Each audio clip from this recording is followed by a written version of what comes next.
Hello, hello, sétimo ano. How are you doing? Are you fine? Good? Happy? Well, I am.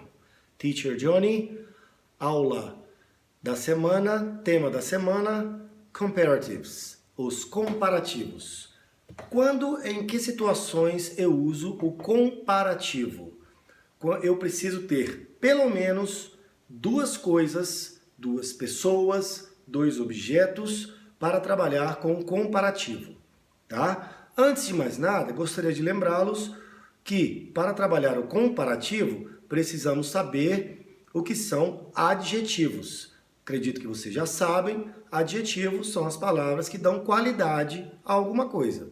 Sabendo disso, você pode usar este adjetivo para comparar duas ou mais coisas, certo?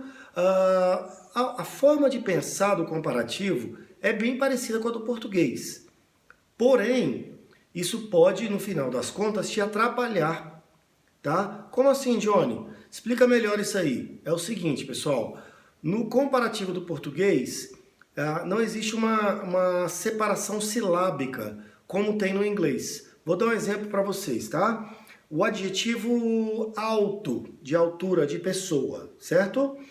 Quando você vai usar esse adjetivo em português, você tem lá alto e você quer comparar duas pessoas, você vai falar que aquele rapaz, por exemplo, é mais alto do que aquela menina, certo? Então eu peguei duas pessoas, usei o adjetivo alto, em português ficou mais alto, certo? Como é que isso vai funcionar no inglês? Essa diferença no inglês tem muito a ver com a separação silábica.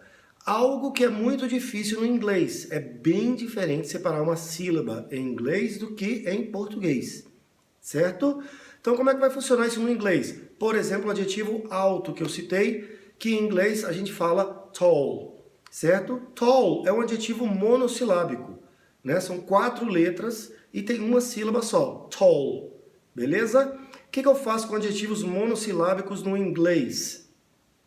Eu acrescento as letras E e R ao final do adjetivo, tá? Esse E e o R no final do adjetivo, ou seja, a palavra tall vai ficar escrita taller, certo?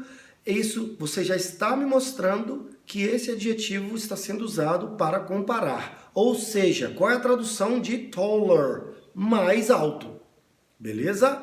E aí você sempre vai acrescentar a palavra do que ao final logo após o adjetivo, certo? Então, mais alto do que seria taller than.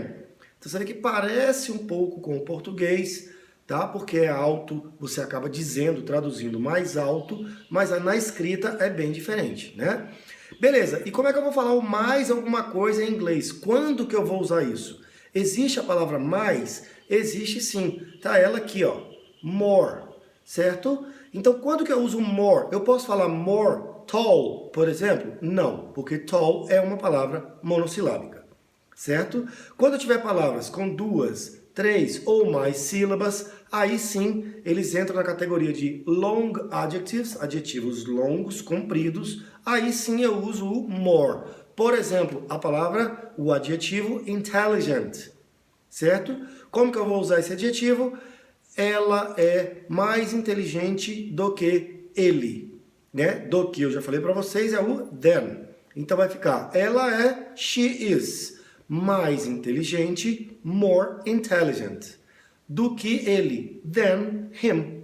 She is more intelligent than him. Ela é mais inteligente do que ele. Percebam que neste caso, a palavra intelligent não foi acrescentado o ER no final. Eu só acrescento o ER para adjetivos curtos, beleza?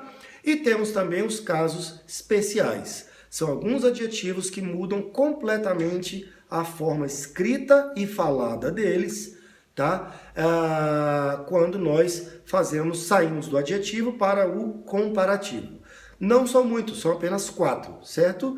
Em português é o bom, ruim,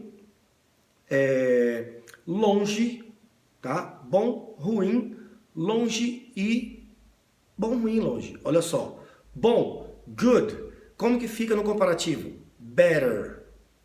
Ruim, bad, em inglês. Como que fica no comparativo? Worse. Ok? E far, que é o longe do português, no inglês fica further, tá? Então são palavras que mudam um pouco na hora que a gente faz essa transformação para adjetivo em comparativo. Beleza? Na aula física, tá? Na aula presencial, nós trabalharemos também esse assunto e alguns exercícios do livro. Beleza? Conto com vocês. Até quarta.